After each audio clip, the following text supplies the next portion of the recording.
Thank you very much. I just said to Mike, this is fantastic. I didn't think we were going to see this coming for a while. Congratulations. This is a very, very important thing. Thank you very much, everybody. This is a very important thing we're going to be discussing. Please sit down. Thank you very much. This is good news indeed. People said it couldn't be done. You got it done. I just have to sign, right? That's very good. This is really something. And it has to do with the California Auto Regulation, CRA. It's been a disaster for this country. And I want to thank everybody for being here. We officially rescue the U.S. auto industry from destruction by terminating the California electric vehicle mandate once and for all.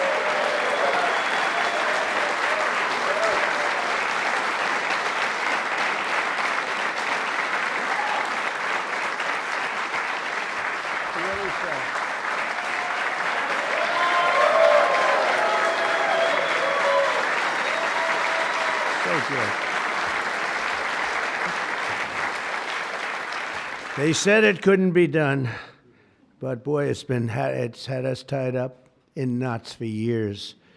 And they'd pass these crazy rules in California, and it would be 17 states would go by them. The automakers didn't know what to do because they're really building cars for two countries. When you have 17 states, you're building cars for two countries.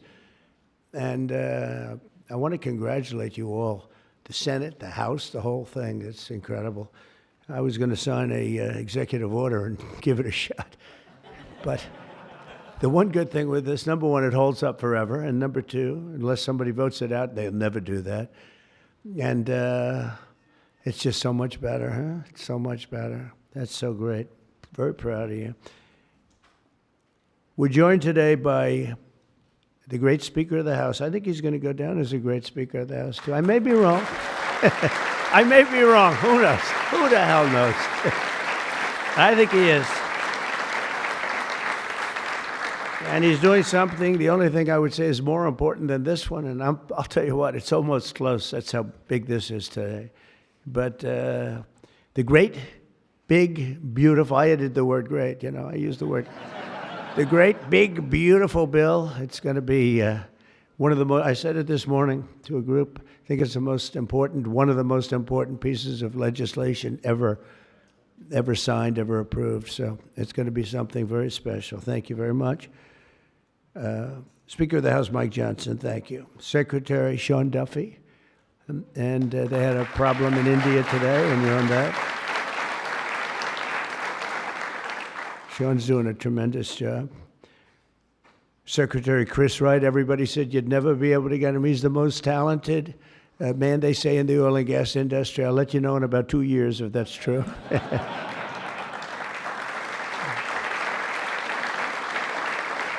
Well, Doug Burgum, you know, I wanted Doug Burgum to head up energy because he was so successful in North Dakota. He's governor. And he said, sir, there's one person who's much better than me. I said, who? They said, Chris Wright. I said, who the hell is Chris Wright? I had no idea. Now everyone knows Chris Wright. He's going to be more famous than me. But he said, there's a guy named Chris Wright, and if we could get him, he'd be better than I am, sir. And if you know Doug, Doug's not here, is he? If you knew Doug, he's always working someplace. But if you knew Doug, you'd know that he doesn't say that often. And he did. And Chris, you're doing great. But I don't like the oil prices have gone up just a little bit over the last few days. I was going to call it just really start screaming at you. Are we okay? Nothing wrong, right? It's going to keep going down a little bit, right? Because we have inflation under control perfectly. You probably saw the records. Everyone's on television saying, what's going on here? Trump has proven to be right. You know, all of these things. We've taken in $88 billion in tariffs in 2 months. $88 billion with no inflation. And if we're smart, there won't be. Now, we'd like to get this guy to lower interest rates because, you know, if he doesn't, we have to pay. We have a lot of short-term debt. Obama gave it to us originally, and Biden carried it on. They like short-term. I like long-term cheap debt. But a lot of the debt comes through because Biden, that's what, well, he didn't do it. I'm sure he didn't know anything about it. But somebody approved short-term debt. It's all over the place, and it comes due starting very soon. And if we would lower the interest rates by 1 point, we'd pay about 1 point less. That's $300 billion a year. Can you believe it? 1 point. If he'd lower it by 2 points, we'd pay $600 billion a year less. That's for years, 10 years, 12 years, whatever we make it. But we can't get this guy to do it. And the fake news is saying, oh, if you fired him, it would be so bad. It would be so bad. I don't know why it would be so bad, but I'm not going to fire him. I just want him to, we call him Too Late, right? Too Late is his nickname, like Too Tall Jones. He was too tall, T-O-O. And I just say this because we want to get rid of inflation, and we have. But we're going to be paying more for debt. And all he has to do is lower it. Europe's done 10 lowerings. We've done none. And nobody understands it. Actually, today when the numbers came out, they were so good. You saw yesterday's numbers, incredible. No inflation. Today's numbers.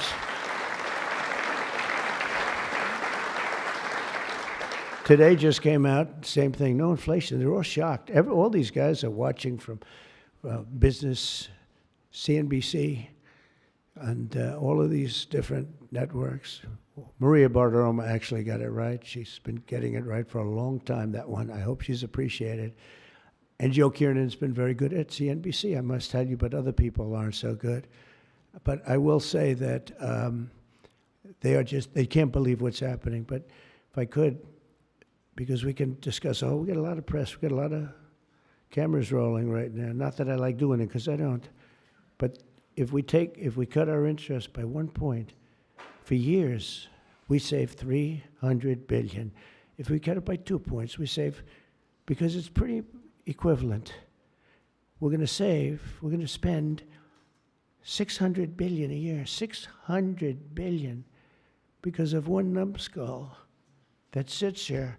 I don't see enough reason to cut the rates now. And the problem he's got is that, and I explained to him, look, if inflation went up, cut your rates now. There's no inflation. We got it down. We got prices down. We got gasoline down. And you'll keep it going down. But gasoline's down. We drill, it's drill, baby, drill. That's why it's going down. But all that. But think of it. I said to him, he was in my office a couple of days ago.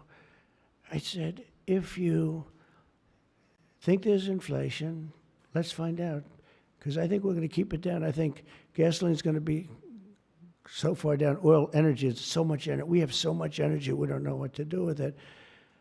But let's say there was inflation in a year from now. Raise your rates. I don't mind. Raise your rates. I'm all for it. I'll be calling you. He'll be too late for that too. But raise your rates. You don't have to keep them up here. If it's going to go up, I'm okay with you raising, but it's down. And we're going out to financing. And I may have to force something. Somebody said, who's the genius that thought of that? I said, it's me. Unlike Biden, I stay awake at night thinking about how to save our country. He was much better at sleeping than me. He could sleep on a beach. He could sleep on a beach with cameras rolling. I can't do that. But I had an idea. I gave it. They said, we'll go short term for a year. Let this guy get out of office. Somebody will come in, cut it a couple of points, and we'll save ourselves $7, $8, maybe even $900 billion a year. What is he doing? Why doesn't he lower these rates? And with that, we'll get on to the California standard, which is a disaster, okay? So, Chris Wright, you're going to get the numbers down. Thank you very much. Lee Zeldin, one of the most important men in this room. He's the man. I get nervous when I talk to him. He's doing a great job. Nuclear, I say, okay, you can take 2 weeks for that approval. It used to take 20 years, then they wouldn't approve it. Now I say, Lee, nuclear, I'll give you 2 weeks for an approval. A coal-fired plant, you only get a couple of days. And oil and gas will give you a week, okay? Something like that. But he's doing it so fast, and we have so many plants being built right now. It's so beautiful to see. And one of the reasons they're coming here is because they have to produce tremendous, especially the AI, they have to produce beyond believable amounts of electricity. And I said to them, I think this was more or less my idea. They didn't have the idea only because they didn't think a thing like this was possible. I said, as you build your plant, you're going to become a utility. And you're going to build a separate plant right alongside of it. You're going to build it. You're going to build a plant that produces electricity. And you'll produce it through natural gas, coal, nuclear. We don't want to produce it through wind because we don't feel like ruining 50 miles of beautiful plains and beautiful vistas. But we want to produce it. Interestingly, China's opening up a coal plant every single week. But now I'm finding out it might be 2 plants every single week. And, usually that's a good gauge. If they're using coal, I guess we're supposed to use coal. And, we went to a coal standard. And not that you have to use coal. You're going to use whatever's best. I want to introduce also Senate Majority Whip John Barrasso, who's a tremendous guy, doctor. Okay? And he is a tremendous guy, tremendously talented doctor. When I have a medical situation for the country, for myself, I haven't used him, but I might have to. Maybe I'll do that. If it's serious enough, I think I'd probably do that. But he's a tremendously talented gentleman who happens to be a senator and one that's very respected. Chairwoman Shelley Moore Capito, and congratulations. I just endorsed your son. Did you know that? I endorsed your son. I endorsed your son, who's running in West Virginia, and he's great. In fact, he's all Trump all the time. I think much more so than you, actually. If you want. You were his largest impediment. No, I'm only kidding. He's all Trump all the time, and he's going to win big, and so congratulate him. Okay, he's really been fantastic. So many people have told me. Thank you. And House Majority Leader Steve Scalise, who's a brave man. He went through hell. Steve went through hell. And we have a lot of other people here that I won't be able to because they don't have your name down, and I'm looking, and I see people's names. I'll do a couple of you, but thanks as well to Mark Wayne Mullen, Senator. Mark Wayne, thank you. Stand up, Mark Wayne. Don't fight him. He's a serious fighter in a lot of ways, and he's a great guy, too. Thank you, Mark Wayne. Deb Fisher. Deb? Thank you, Deb. Good. Pete Ricketts, who's going to do very well in the upcoming election. Thank you. Thank you, Pete. John Husted, who's really moving along in Ohio. John, good luck. You're going to do well. All endorsed people. John Curtis, who's doing terrifically. John, thank you. Good job. They all say excellent. What can I tell you? Good job. And Bernie Moreno, who won a race that was not winnable. They all said it's not winnable. He won in Ohio. They said, you can't win that race. It's a waste of time. You're just wasting your time. Right, Bernie? Wasn't a waste of time, was it? Huh? And he won by like 5 points, too. Won by a lot.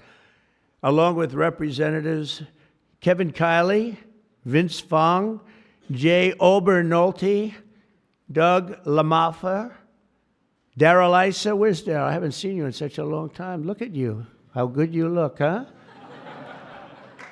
Good when you have those big margins. It's easier. John Joyce, great guy. John, thank you. Thank you, John. Dusty Johnson, Morgan Griffith, Troy Balderson, Troy from a place called Ohio, and he played very cute at one time, but then he got, boy, I'll tell you, he's become a good politician. Where is Troy now? Where I haven't seen him used for years. I endorsed you early when he was early and younger, but you still look young, and you've done fantastically good. Good work, really good work. Claudia Tenney, New York. Claudia, thank you, Claudia. John James, John James. I don't know. You know, he's running for governor, but I'm not sure I'm happy about that, John. Do we have somebody good to take your seat? Because otherwise we're not letting him run for governor. We can't. You have somebody good, right? Okay. As long as you like them, they'll win. Tracy Mann. Tracy, thank you very much. Thank you very much. Appreciate it. Michael Baumgartner. Michael. Thank you, Michael. Good job. David Rouser. Thank you. Glenn Grothman. Hi, Glenn. Thank you very much, Glenn. Brett Guthrie. Brett. Thank you, Brett. Rudy Yackham. Thank you. Thank you, Rudy.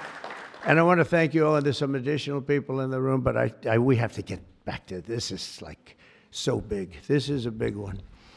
Under the previous administration, the previous administration, I could go point after point, everything they did, open borders, men playing in women's sports, transgender for everybody, let's go transgender. What a group of people you had over there. They must have hated our country. Under the previous administration, the federal government gave left-wing radicals in California dictatorial powers to control the future of the entire car industry all over the country, all over the world, actually. Because they have to build a car. They can't build 19 different cars called the same thing. And really, it was all over the world what was happening. They approved Governor Gavin Newsom's ridiculous plan to impose a 100% ban on all new gas-powered cars within a very short period of time. Think of this. You couldn't buy any other car except an electric-powered car. And in California, they have blackouts and brownouts. They don't have enough electricity right now to do the job. And countrywide, you'd have to spend $4 trillion to build the firing plants, to be able to, they go to firing, they call them a lot of things, charging plants, firing plants. $4 trillion you'd have to spend. In the Midwest, they built 9 of them. 9 individual, it's like a pump, just like a pump, except instead of gas, electricity comes out. They built 8 of them. $9 billion they spent for 8 little hoses, $9 billion. Now, I'm sure they could have done it for about, 1/1000th of that, but even if they did, it's unaffordable. They approved Governor Gavin's ridiculous, it's so ridiculous. By the way, if I didn't bring the military in, Los Angeles would be burning down right now. It'd be burning just like his damn houses burned down because he didn't have the water that he should have had. He had so much water. They have so much water. We had to send in the military to free up the water. And we did that right after the fires. We told them to do it in the first term. But just like that ridiculous plan, this is a plan to ban, think of it, a plan to ban 100, and they call it the 100% ban on all new gas-powered cars and abolish 75% of the gas-powered trucks. 75%. The trucking industry saw me. They said, sir, it doesn't work.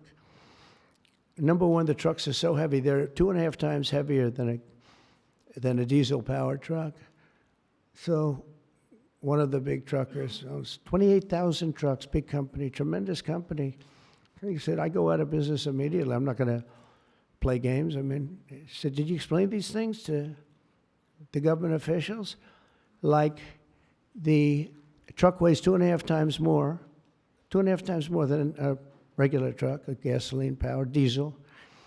And he said, based on that, we have to rebuild every bridge in the United States of America because it wasn't designed to hold cars and trucks that heavy because the batteries are very heavy. They're, probably lead, but they have a lot of things in those batteries that weigh a lot. But it's 2.5 times. It's a simple number, 2.5 times. And if you want to do this, you have to spend trillions and trillions of dollars on rebuilding every bridge in the United States, and I guess throughout the world, because they do follow us.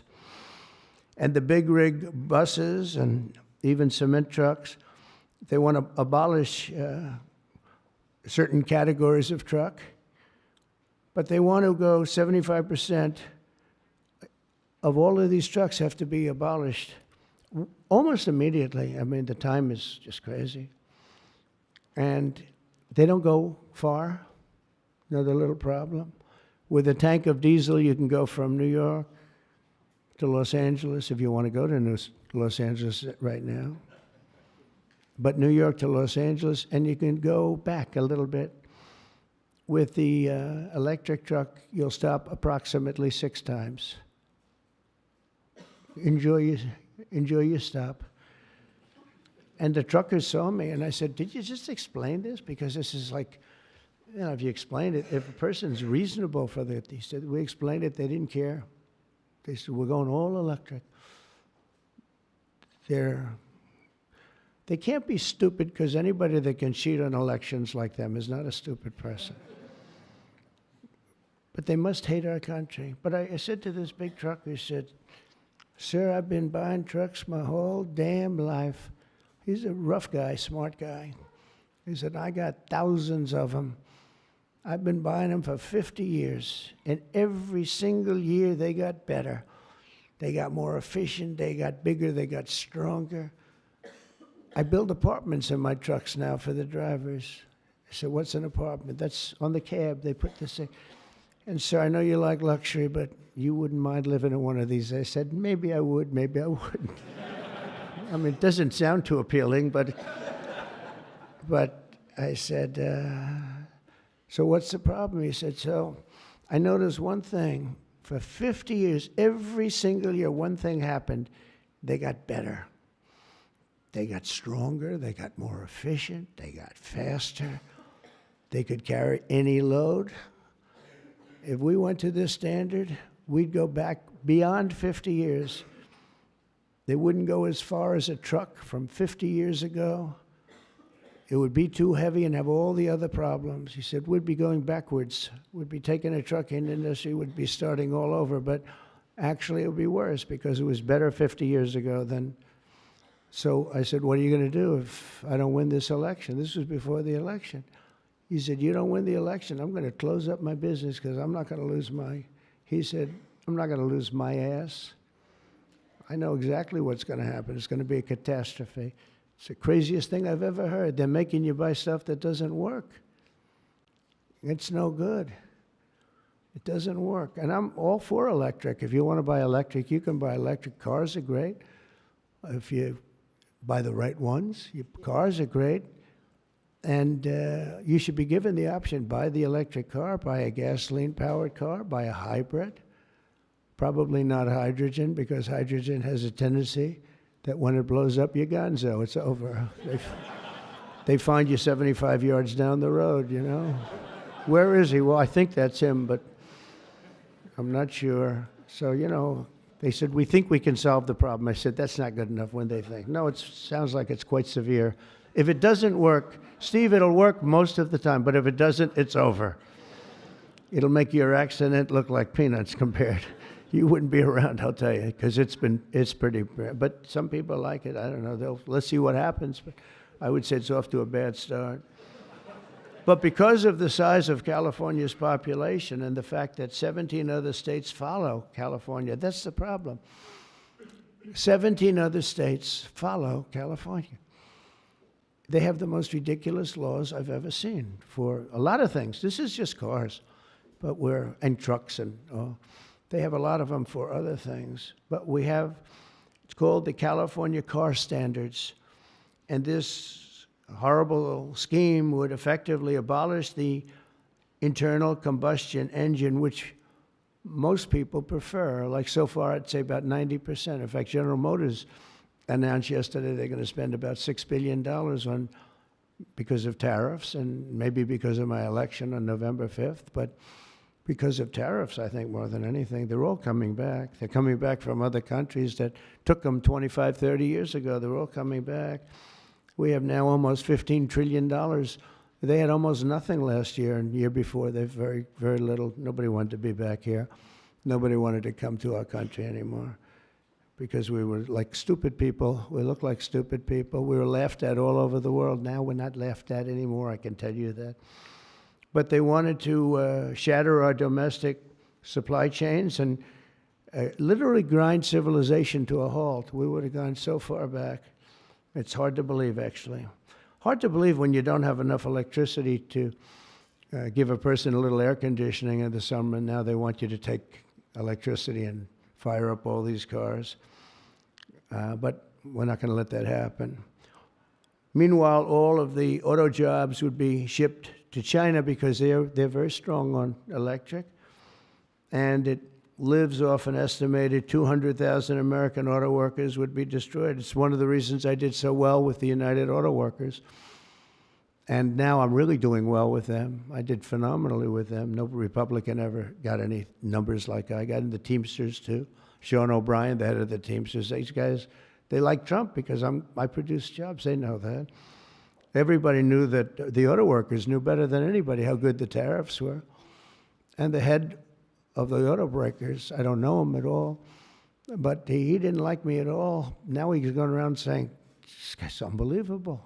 He was very nice to me the last few months. During the campaign, no, but if I've proven, I've proven it. I've done what I said I was going to do, and we've brought back tremendous numbers of jobs. And you're having auto plants built all over the country, all over. There's never seen anything like that. They're leaving from Mexico. They're leaving from Canada. They're leaving from other parts of the world. If they want a Mercedes-Benz, you're going to have it made here. It's okay to have a Mercedes, but they're going to make it here. Otherwise, they're going to pay a very big tariff. They already are. That's one of the reasons we have $88 billion. It's a lot of money. But that's peanuts compared to what we're going to be making in another few months. They haven't even kicked in yet. But we're not going to let any of these bad things happen, these stupid projections that I've been reading about for the last 6 months. I think these people are either corrupt or really dumb. And they're supposed to be economists. In the campaign, I promised to end this disaster, and today our Republican majorities in Congress have delivered. And I don't know, I can't imagine. It's so obvious. It's so good. Did we get any Democrat votes? Did we get one? Two? Who? 35. Yes, sir. I think that's great. I think that's great. You got 35 Democrats. I think that's great. That, as far as I'm concerned, one in the Senate. On something that's so good. But who is the one? Well,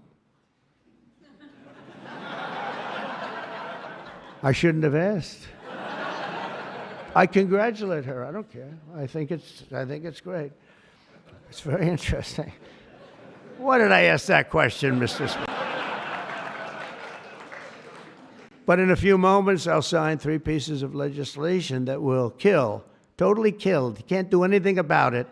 They can't take us to court. They can't do any of the things they can do with the executive orders. And it's permanent. I'll sign 3 pieces of legislation that will kill the California mandates forever, and they're never coming back. Now, the auto companies are the most happy because now they're going to be designing and building one auto. It will be much cheaper. It's a much less expensive. They were showing me, one of the most respected people was showing me that to save a little, like a half a glass of fuel, cost them thousands of dollars with new computers and stop it. The engine has to stop and then turn on and blah, blah, blah. And I said, does it work as well? No, it's terrible. It's terrible. And that's to save a little bit of fuel, this much fuel that Chris Wright can produce with one extra little oil well someplace, right? A small one, a very small one. But think of it. Your cars are going to cost you $3,000, $4,000 less, and you're going to have what you want. And again, you can get any car you want. You can get electric. A lot of people love the electric. They like Tesla. So do I, in all fairness. I like Tesla. And I like others too. But I also like combustion engines. And there are reasons for a lot of things. When I was in Iowa, we had an unbelievable victory, if you remember. Remember? That was nice. You won by so much, nobody even talked about anything else. But that was a great victory. But it was unbelievably cold that night.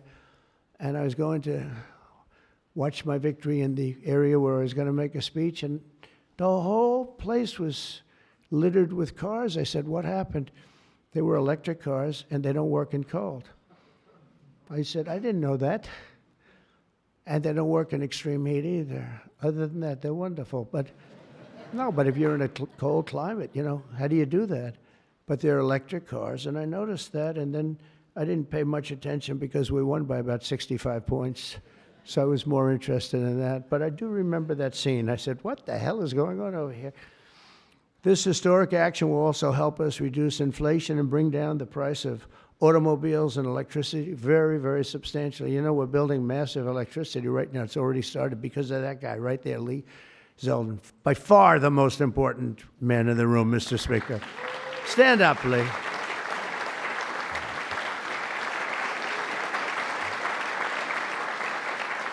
He blows you guys away, John.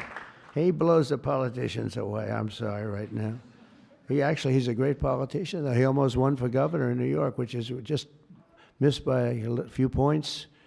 And that was another race that was not winnable, but you almost got it. But I think what you're doing now is even bigger if you want to know the truth. I think it's actually more important if you can believe that.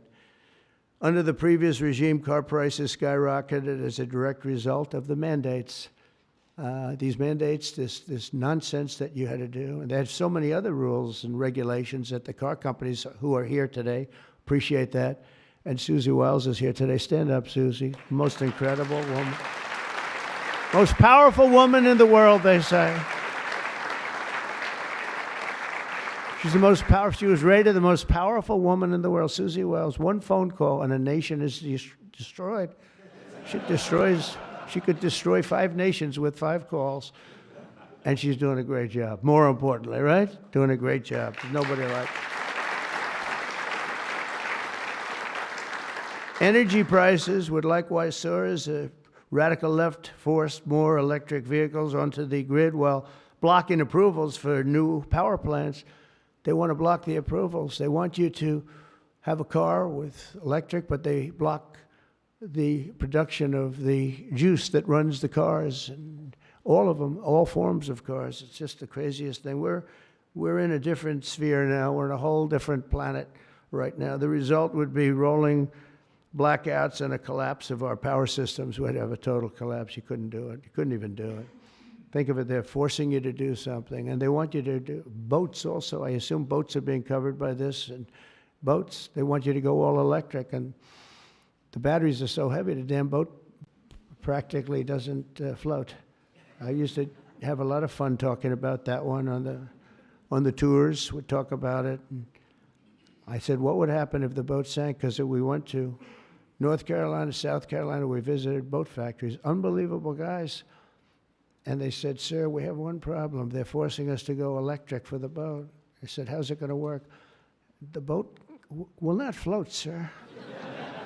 So heavy, and it won't go fast, and lots of other. And I did ask him a question, because I have a lot of background. My uncle was a big shot at MIT, the smartest guy. He never had a smarter guy, and I guess I have a little of that. My first question was, what would happen if the boat sank? Do you get electrocuted? Remember I said that? And I used to be decimated by these people back here, right? I used to be decimated. They'd say, what kind of a crazy question is that? So I'm actually serious. What happens if you're an electric boat and the boat is going down? You're in trouble, Susie. And I used to say, remember, I'd get decimated. The audience loved it, but the press would laugh at it. I said, so if I have my choice of going down or jumping 5 or 6 yards away from the boat, but there's a shark there, what do I do? You know what I said? I'd rather be electrocuted. I said, I'll take electrocution every single day. But actually, he said, nobody's ever asked me that question, sir. He makes boats. Nobody ever asked me that question. This is really an unusual question. He said, and honestly, I don't have the answer. He wasn't able to. I said, don't worry about it. If I win, you won't have to worry about it. But today we're saving California, and we're saving our entire country from a disaster. Your cars are going to be thousands of dollars less money. And even the ones that, if you buy electric, we're not going to make you do certain things that are just a waste of money and just time-consuming waste of money. They make you do things that are no good for anybody, make the car worse, and make it much more expensive. Over the past 5 months, our administration and Republicans in Congress have fought for the American auto worker and for Teamsters and for, by the way, right to work. We have them all. We have, we just call them just workers. We fought for workers like no one has ever fought before.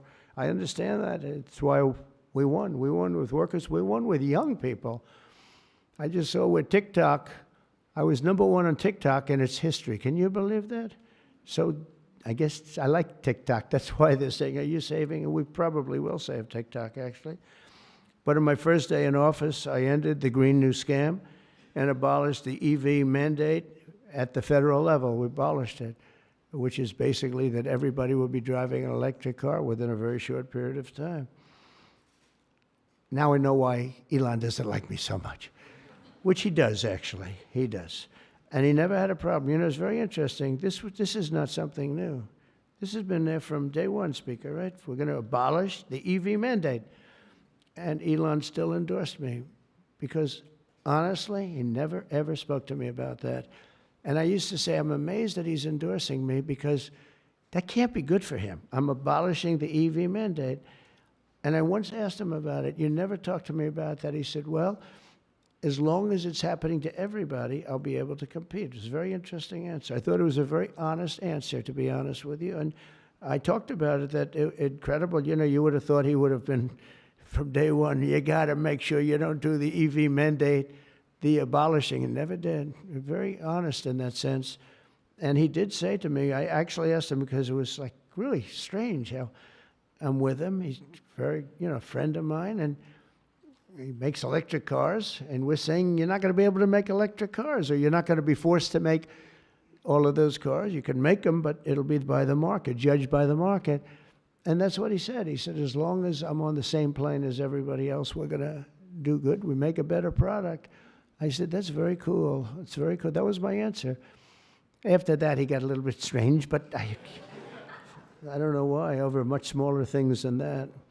As part of the One Big Beautiful Bill, we'll also further slash the funding for the Green New Scam. As you know, it's the greatest scam in history, saving American taxpayers hundreds of billions of dollars. The windmills are killing our country, by the way. The fields are littered with them, junk. They're littered with them. And they get older, and they get rusty, and they get bad, and they get... This is other countries also. It's the greatest scam in history. It's the most expensive energy you can buy. They're ugly. A friend of mine comes from Minnesota. He's been in New York. He hit it big. He's a very successful guy, actually. And he wanted to go back, see his mother who's not well. And he went back to Minnesota. Hasn't been back there in 20 years. And he said, it's unbelievable what happened. He said, I'm driving down a highway and up a certain road, and the most beautiful fields. I remember them so well.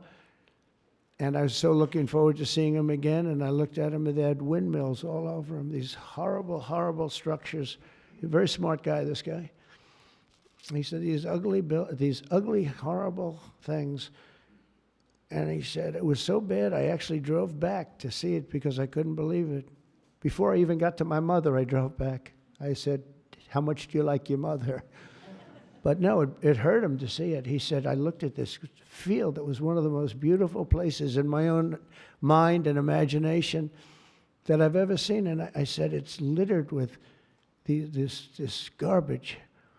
It looked like a junkyard, he said. And some, then you get different manufacturers, and they don't look alike, and they're not painted alike, the different colors. You have, even if they're white, one's a beigey white, one's a darker white, one's a lighter white. And then they start to rust after 4 or 5 years. And then they start to wear out, and nobody takes them because you're not allowed to bury the propellers, the props, right? You can't bury the props for some reason. I don't know why, but they say that you can't bury a certain type of fiber, and if it goes in the ground, we're all going to die. It's what bullshit this is, okay? They can't bury. So what they do is they leave them up. If you go to Palm Springs, California, take a look. You go into this beautiful community. Before you go, it's like you're riding through a junkyard. Windmills all over the place. Tall ones, short ones, dead ones. They're all dead. Some are hanging over by a thread. They never take them down. They just leave them there, and they start to rust. It's one of the greatest scams, and it's also the most expensive energy.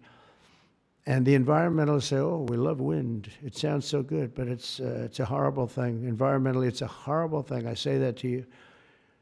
It's wind, and we are going to have virtually one mandate we have. We're going to natural gas, nuclear. Nuclear, we just had a big signing with nuclear, making it easier, safer, and better. It's really, I would say, probably more than any other form of energy that's come about. It's been amazing what's been done. It's very safe, very good, and very inexpensive.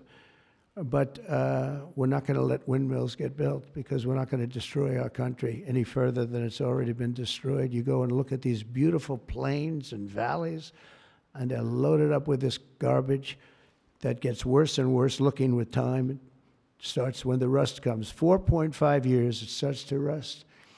And it's very expensive to paint them. So they don't paint them, and they're horrible. What's happened is horrible. So we're not going to approve windmills unless something happens that's an emergency. I guess it could happen. But we're not doing any of them. I hope the Senate will soon pass a bill the House can quickly approve and get to my desk by the 4th of July. We'll have this done.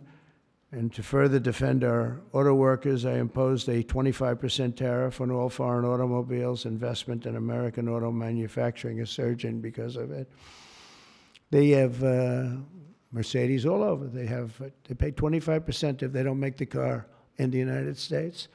And because of that, and this could have been done long before Trump. This could have been done by any one of the presidents. I did it with China. The reason you don't have Chinese cars here is because I imposed it my last term.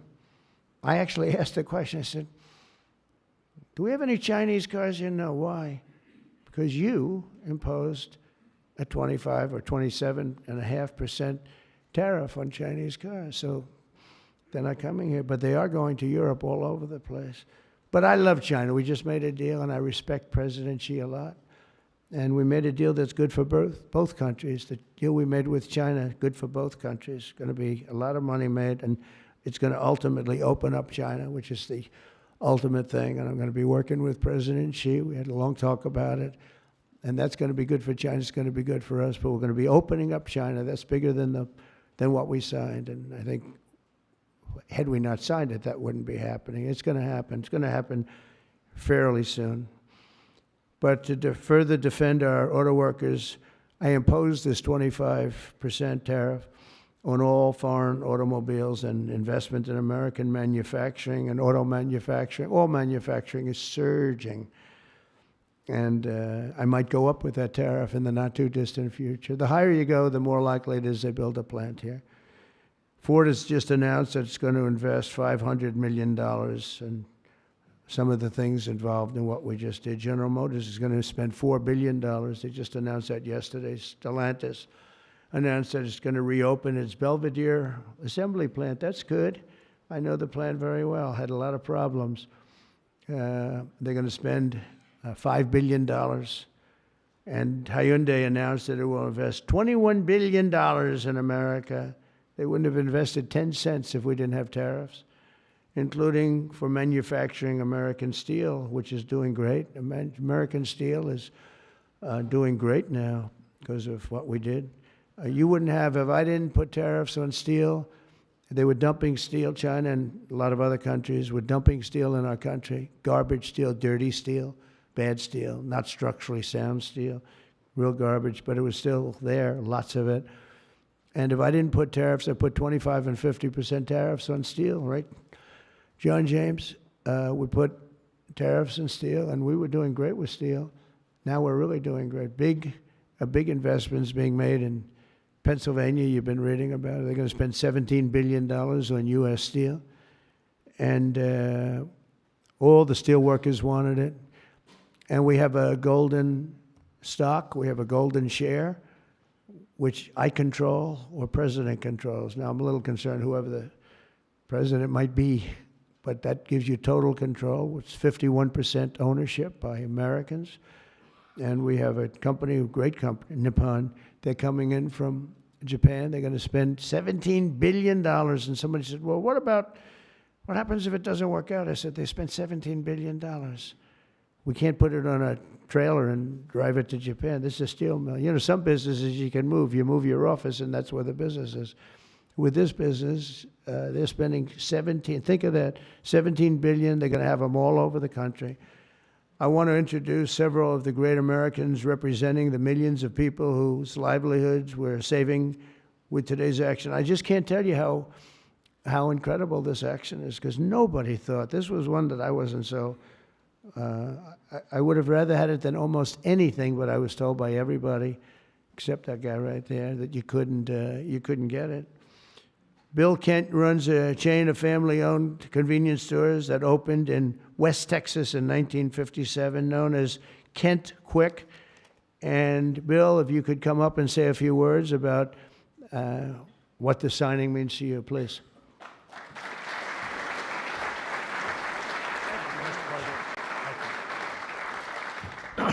Wow, you're probably wondering why I've called you all here today, right? What a great day. From my perspective, I'm in the convenience store and petroleum marketing business, and what this does is it gives us freedom. It gives the consumers freedom to pick what kind of car they want, but more importantly for us, it gives us the ability to plan going forward, because with mandates, we were forced to have to look at putting in infrastructure that frankly is extremely expensive and doesn't give you any return. So this allows us, it's going to free me up and our companies up to invest in what people want, in the cars they want, and it's a great day. So, Mr. President, Congress, thank you, Steve, everybody, thank you so much. Thank you.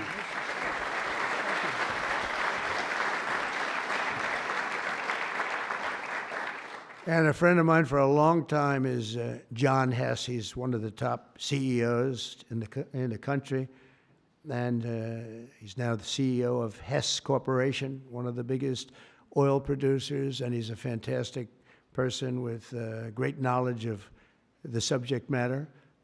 Can you say a few words, John? I see you in the audience. Come on, thanks.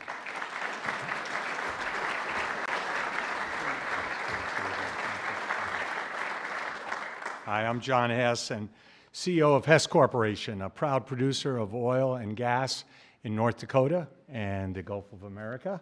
And so you all know, I was born in New Jersey, grew up in New York, and my father started our company by driving a secondhand oil truck. So, Mr. President, it's an honor to be before you today, and thank you for that.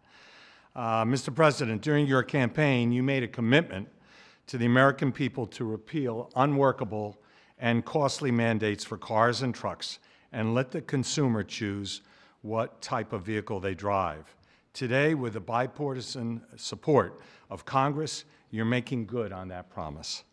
I'd like to recognize Speaker Johnson, Leader Thune, other members of Congress whose tireless efforts were critical to the outcome we're celebrating today. And a special thank you to Senator Capito for her leadership.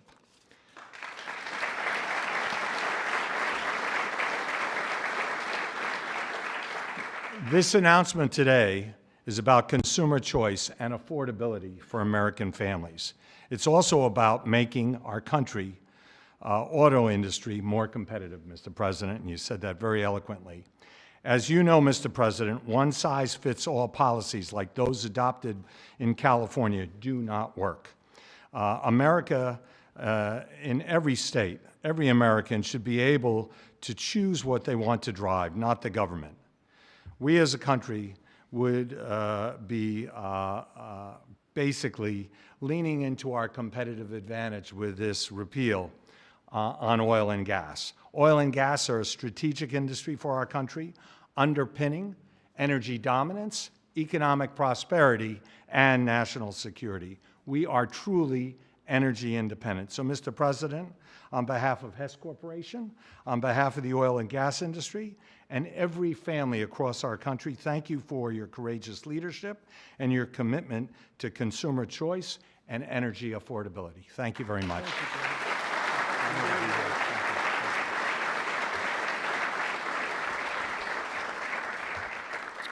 very respected guy.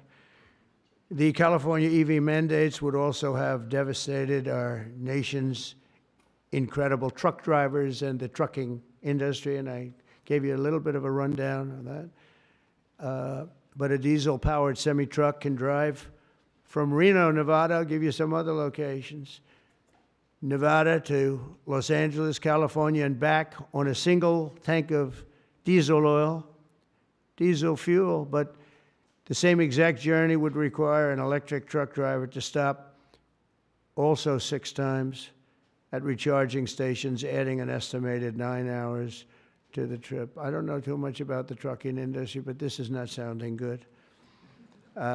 Here to discuss a little bit about the trucking industry, Gina Jones. And Gina, a real expert on trucks, I can tell you that. She's going to come up and tell us about trucks. Thank you, Gina. Thank you, Gina. Thank you, Mr. President. Thank you very much. And thank you, members and Congress. The trucking industry has America's back, and we are grateful that a president and the administration that have our back too. Today, trucks are 99% cleaner than a generation ago. We need great partners in government to continue that process. We cannot allow one state's regulations to disrupt our entire nation's supply chain. Allowing California to do so would have negativity impacted the hundreds and thousands of truck drivers who deliver critical goods across the country each and every day. In order to deliver for American families and businesses, we need realistic national standards. With the signing of this resolution, Mr. President, you have delivered the leadership that trucking industries need. Promises made, promises kept. On behalf of the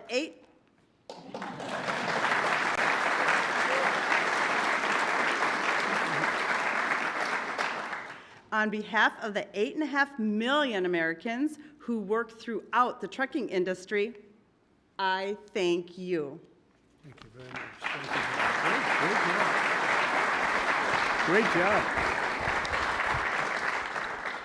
So just to wrap it up, I say under the Trump administration, we will restore the full strength, might, and glory of the American auto and trucking industry. We'll protect our truck drivers, auto workers, small business people, and manufacturers all over our country, and actually all over the world, and that's okay too. They'll be doing a product that works, a product that's much more efficient, that's better, it's much better, less expensive, and we'll put affordable energy and affordable car ownership back on the center of the American dream as we make America great again, and that's what's happening. We're making America great. You know, when I went over to Saudi Arabia, Qatar, UAE, just a couple of weeks ago, the leaders of those countries, and they're very smart people, they said, you know, you've made in a short period of time America the hottest nation in the world. It's the hottest, you're the only one we talk about now. And 6 months ago, it was a laughingstock. They said that to me, those words, it was a laughingstock, and it was an absolute laughingstock. We've got the hottest nation right now in the whole world, and the numbers are reflecting it too. So I just think it's great. And what I'll do is I'll sign this, then we can take a couple of questions if you want. And we will be finished, and you're going to go off, and you're going to build the most beautiful automobiles for 20% less money. And I want to thank you, man. You have done some job. Thank you, Mike. Thank you, everybody. You guys want to come up here? Surround it?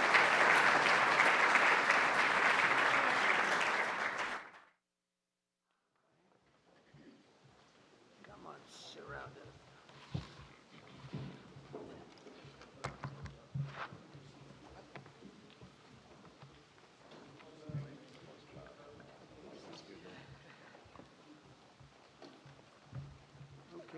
Sign 3 bills that do everything I just said. No auto pens allowed. That's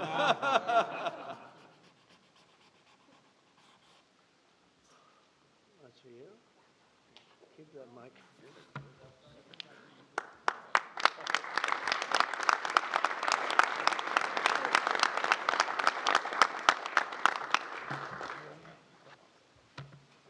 You know, that pen was so good, give it back to me. I'm taking it. That was a good one. No, I'll That's a great sign one. all 3 of them, because Yeah.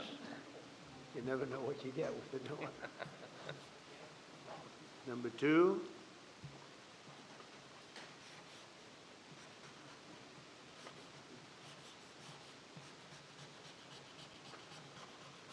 Very steady hand. It's very important. Very steady.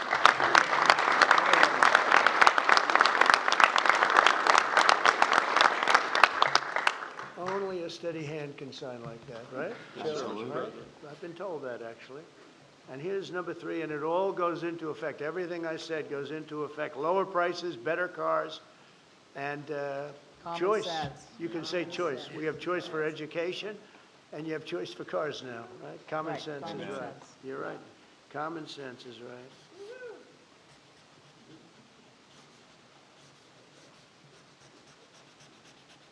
Okay, now I can give you the pen. And I'll give you these. Shelley? They'll let you sign. Congratulations, Thank you, Mr. John. President. Okay, Great to be you'll with take these, pass these around, fellas. Where's John James from his father? Oh, thank you. Yeah, you have one, John? Yes, sir. Thank you, Mr. President. Pass them around. Okay, everybody, there's a few extra, you're gonna take them and give them to someone who thinks you. Okay?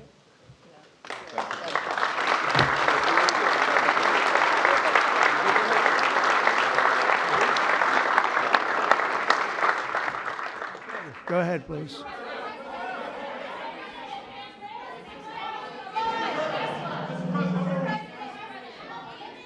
All right, Brian, yeah, please. Yes, sir.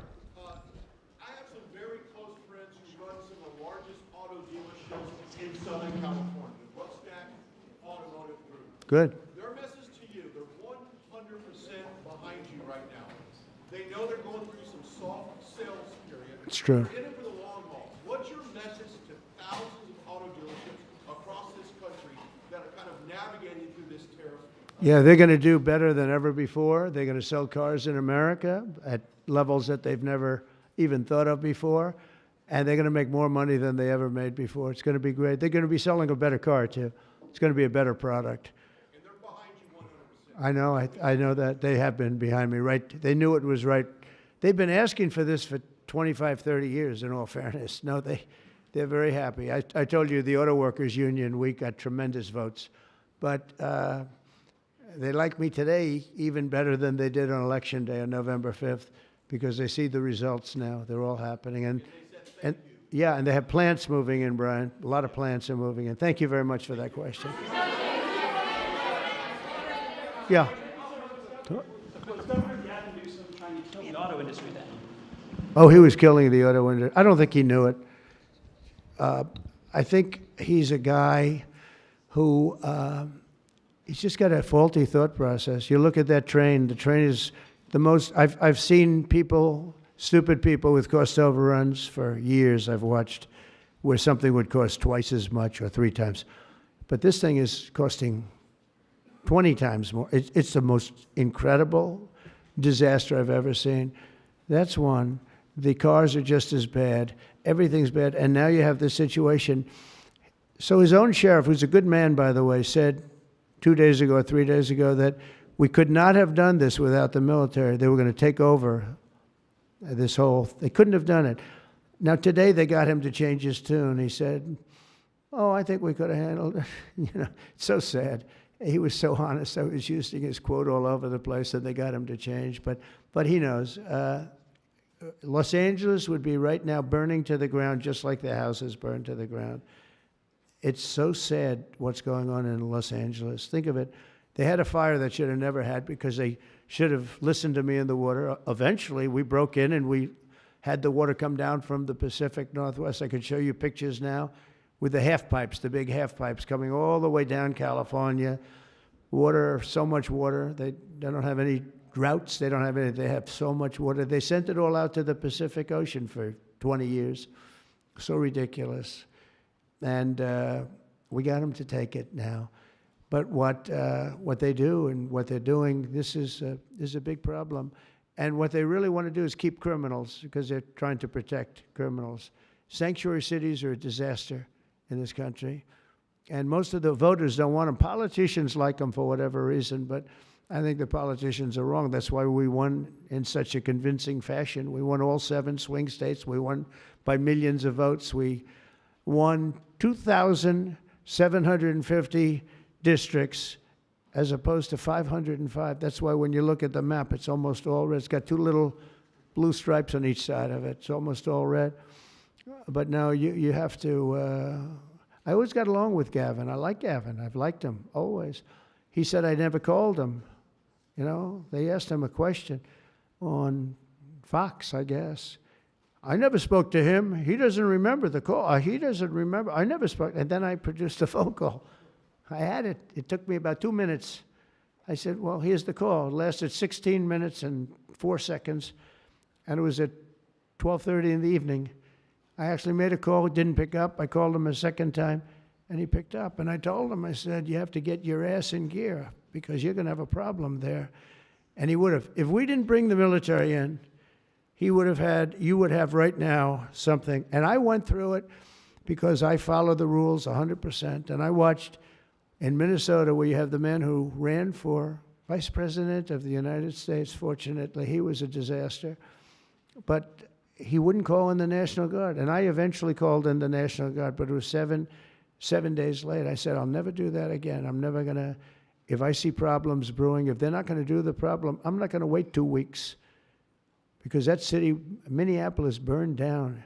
If you remember the CNN anchor, he was standing there saying, yes, this is a peaceful rally. And behind him, the entire city was on fire. It looked like World War II. And I appreciate the question. Please. Thank you. First, the terrible, horrific plane crash in India today, where you saw the images on TV. Your reaction to that first, and will you speak to Prime Minister Modi? The plane crash was terrible. I've already told them anything we can do. It's a big country, a strong country. They'll handle it, I'm sure. But I let them know that anything we can do, we'll be over there immediately. But it was a horrific crash. It looks like most are gone. They actually maybe have a couple survivors, which is just heard. But that was a horrible crash. Nobody knows. Nobody has any idea what it might be. I gave him a couple of pointers. I said, maybe you'll look at this or that. You know, we saw the plane. It looked like it was flying pretty well. It didn't look like there was an explosion. It just looked like the engines maybe lost power. But boy, that is a terrible crash. It's one of the worst in aviation history. Yeah, second? How confident are you, sir, that conflict with Iran can be avoided? Well, I'd love to avoid the conflict. Iran's going to have to negotiate a little bit tougher, meaning they're going to have to give us some things that they're not willing to give us right now. I'm the last person. I've kept us out of wars. We defeated ISIS completely, 100%, and I haven't had it's peace through strength. I believe in peace through strength. We're the greatest military in the world. I rebuilt the military, as you remember, for 4 years. I rebuilt the military, and then we gave a chunk of it away, but it was still peanuts. It was a lot, but it was peanuts compared to what we rebuilt. Gave it to Afghanistan, one of the most embarrassing moments in the history of our country with the whole withdrawal, the way they withdrew. It was very embarrassing, but we rebuilt the military. We have the greatest, strongest military. We defeated ISIS. We defeated ISIS.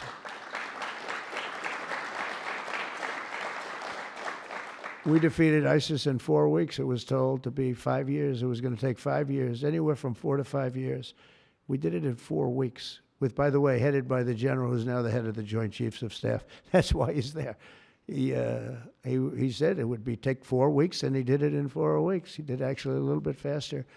So we have a great country, and we're going to keep it that way. And when it comes to Los Angeles or other cities, if we see other cities are gearing up, and these people are agitators, they're paid, they're professionals, they're insurrectionists, they're troublemakers, they're all of those things, but I believe they're paid, and we're going to find out through Pam Bondi and her great staff, her great people at Justice, who they are. And Mike, I think you're doing some investigations in that in Congress, but we're going to find out who they are, because they're really, I think what they're doing is unbelievably illegal. Just one thing, so they took the bricks away from people. They're walking in with satchels of bricks. Now, why do you have bricks? You have bricks because you throw bricks. They're very potent. If they hit you, they kill you. And they took them away. The military took them away. They saw him, what the hell is this? The guy could hardly carry me. Many bricks. He's a strong guy, couldn't carry him. And they saw that, and they took him away. Then they found others with bricks. But they're ingenious. They also brought hammers along, very heavy hammers. And I saw them pounding the curb and pounding the sidewalk. And it was like a military operation. This guy's pounding strong, boom, big shots. And it was breaking up granite, the granite curbs. And the granite was breaking up, and the concrete was breaking up. And there was lines of people standing there, and they're handing him. And then he stopped handing them. They just went down and picked him up. It was so professional. I said, that's a professional organization. This is not like people at random.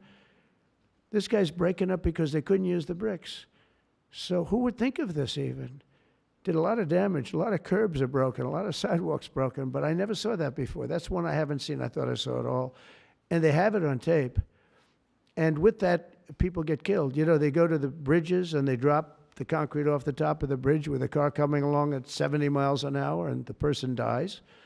And we had a lot of car problems. You saw that. They were all over the road. They were littered all over the road where the cars got stopped by concrete going through the front windshield.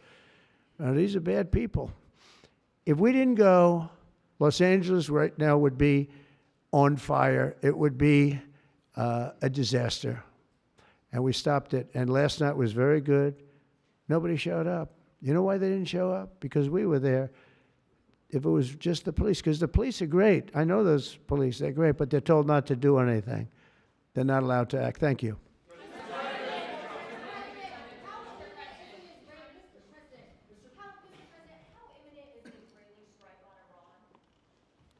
Well, I don't want to say imminent, but it looks like it's something that could very well happen. Look, it's very simple, not complicated. Iran cannot have a nuclear weapon. Other than that, I want them to be successful. I want them to be tremendous. We'll help them be successful. We'll trade with them. We'll do whatever is necessary. You know, I stopped a war between India and Pakistan. And I stopped it with trade. I don't think I've ever seen a story written about it, but it was pretty cool. They were getting ready. Pakistan was their turn to hit, and eventually they're going to go nuclear. And I stopped it. I called each. I respect each leader greatly. I know them. And I spoke to them, and I talked about trade. I said, but you're not trading with us if you're going to go to war, if you're going to start throwing nuclear weapons around. And I said it to both of them, and they were both unbelievable, actually. They understood it exactly. They stopped. I stopped that war with phone calls and trade. And India's here right now negotiating a trade deal, and Pakistan's coming, I think, next week. And I'm very proud of that. Nobody died. Nobody, the nuclear weapons, they each have very severe, very substantial numbers of nuclear weapons. And I think we should get some credit for that. You know, the whole Republican Party should, because that's their mindset. Please. Yes, ma'am. What?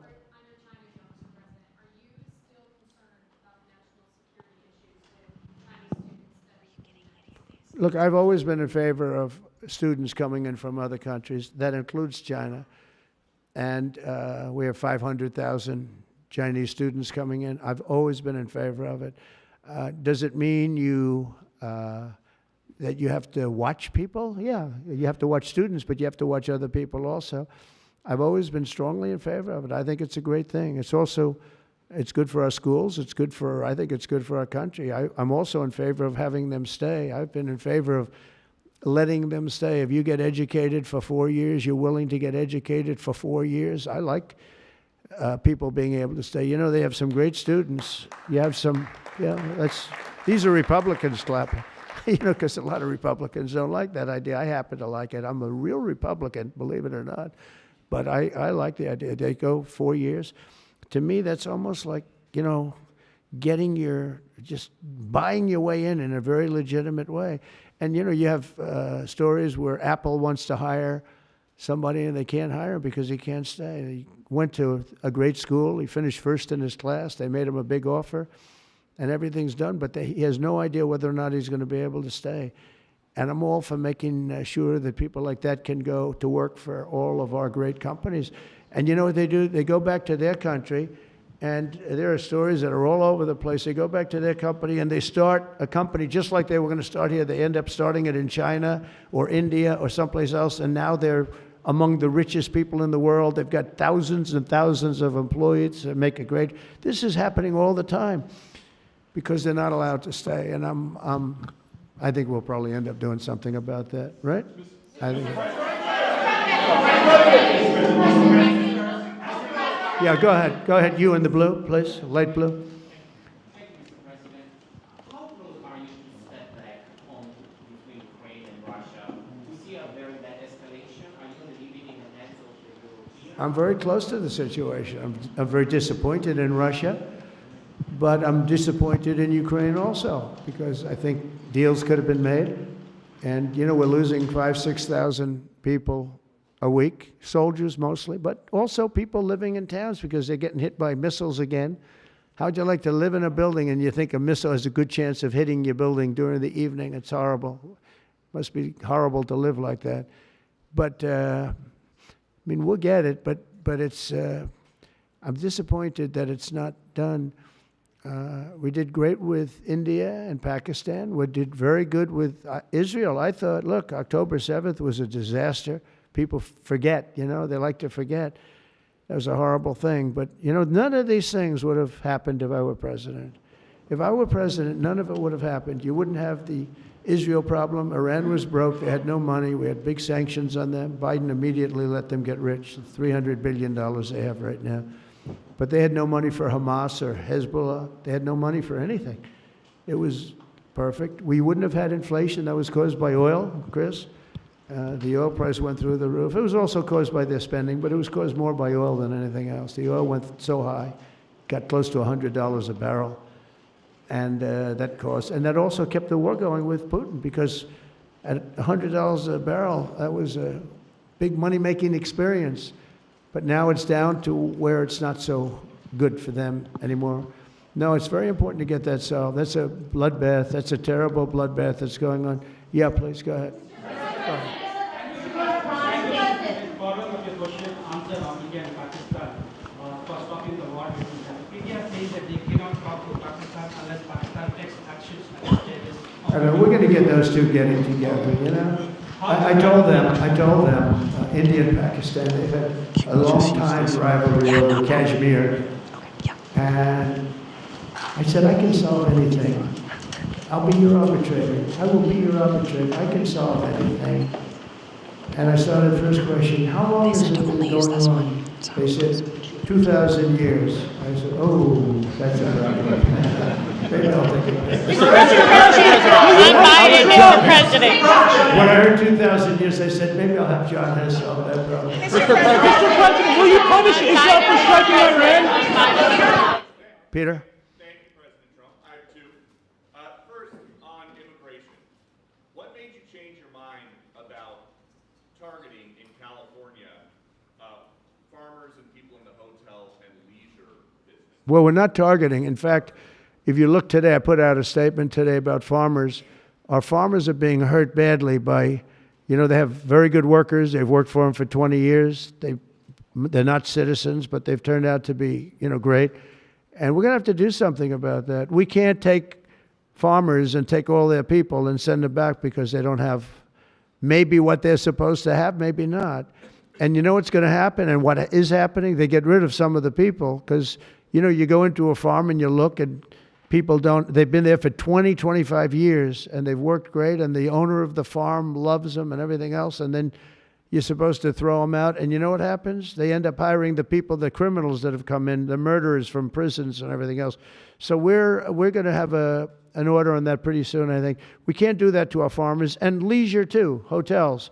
We're going to have to use a lot of common sense on that. And my other question about the Middle East, as the Israelis apparently gear up for some kind of an attack, a possible attack on Iran, are you trying to talk Netanyahu out of doing that, or are you so against Iran having a nuclear weapon that you're okay, he does his thing because it is not an American war? Yeah, it's a very fair question. Look, I want to have an agreement with Iran. We're fairly close to an agreement. We are fairly close to a pretty good agreement. It's got to be better than pretty good, though, but it's got to be, I'd much prefer an agreement. As long as I think there is an agreement, I don't want them going in because I think that would blow it. Might help it, actually, but it also could blow it. But we've had very good discussions with Iran. Whether or not we get there, I can't tell you, but it'll happen soon. I say this, Peter, very strongly. They can't have, whether it's going in or not going in, they can't have a nuclear weapon. I'd prefer the more friendly path. And can you tell us what the Israelis told you that made you start to evacuate the dependents of servicemen and women who are stationed in the Middle East? They didn't tell me anything, but I said, look, there's a chance of massive conflict. We have a lot of American people in this area, and I said, we got to tell them to get out because something could happen soon. And I don't want to be the one that didn't give any warning and missiles are flying into their buildings. It's possible. So I had to do it. I had the choice. Do I do it or not? Doing it has its downside, but it also has its upside. Like you're going to save a lot of lives if it should happen. Hopefully that doesn't happen. Right? Thank you.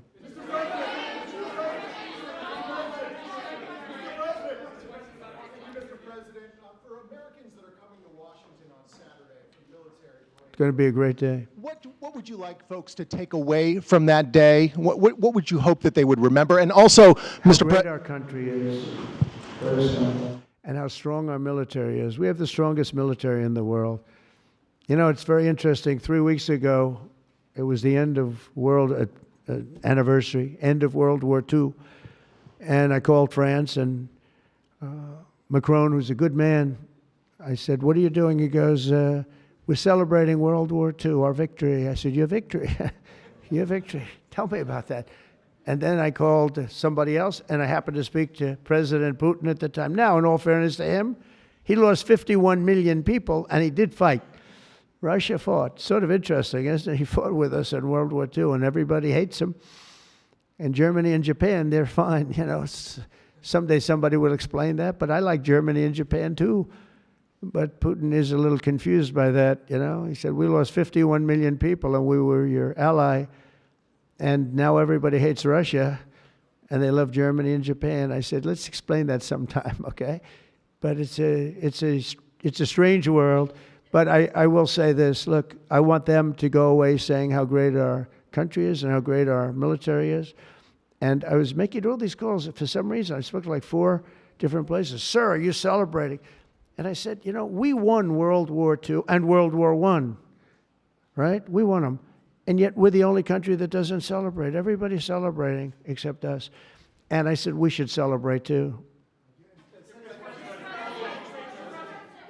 several No Kings protests planned across the country on Saturday as well. What are your thoughts on those? What do they call it? No Kings? No Kings. I don't feel like a king. I have to go through hell to get stuff approved. A king would say, I'm not going to get this. A king would have never had the California mandate to even be talking to him. He wouldn't have to call up Mike Johnson and Thune and say, fellas, you got to pull this off, and after years we get it done. No, we're not a king. We're not a king at all. Thank you very much. Go ahead. Yeah, go ahead. Sir, go ahead. Mr. President, sir, you made a lengthy posting today on Truth Social about Senator Rand Paul. Do you expect to see him at the picnic tonight, sir? I do. I look forward to seeing him, actually. I like him. He's the hardest vote in the history of the U.S. Senate to get. Probably won't get him, but he's a very tough vote. I mean, he's a very tough vote. He's always been a friend of mine. You know, I endorsed him and got him elected. I got him elected twice. But I don't think he understands how great this bill is. This is a great bill. no tax on tips, no tax on, the Social Security payments. It's unbelievable what happens. No tax on overtime. You work overtime, no more tax. It's so, those are big, but they're minor compared to the big things. Taxes reduced. And let's look at the other side. If it doesn't get approved, a 68% tax increase, 68%, including the fact that the Trump tax cuts kick in. But it's a 68% tax increase and many other bad things. I don't even want to, some of them are so bad I don't even want to talk about them. I think it's one of the greatest bills we'll ever pass in this country. And I think that Leader Thune and this gentleman right here, what he's gone through on this with, we started off with a majority of 1. Now I guess we have 7. So it's like easier, but it's really sort of 3. It's 7, but it really equates to 3, right? And we have great support. I mean, I can't tell you, I can't guarantee, but when you have a majority of essentially 3, where you can't lose anything more than 3 votes, and you get it passed, it's pretty amazing. And I think it's going to haunt the Democrats because most of the bill is common sense. It's tax cuts, it's border wall funding, it's military funding properly spent. It's all things that are like common sense. They're all good. There's nothing tricky about it. It's basic stuff. And we don't intend on getting one, think of it, not one Democrat vote in the House. Mike, not one. Maybe somebody will come along. I don't know how they can run for office. So many different things. We're gonna very important, Medicare and Medicaid are gonna be strengthened, not hurt. They're using fake narrative. Oh, they're gonna be strengthened. We're gonna strengthen them. They're gonna destroy them because under their policies, Medicare and Medicaid go away. Social Security under them is gonna be devastated. With us, it's gonna be kept, but much stronger than before. And very interestingly, I saw this and I proved it because for 4 years, I never hurt Medicare, Medicaid, or Social Security. I've already been there. But they're going to destroy Medicare, Medicaid, and Social Security. They're going to wipe them out, in my opinion, because their policies are so bad, the country will have no money to pay for them. We're going to make them stronger than ever before. Thank you very much, everybody.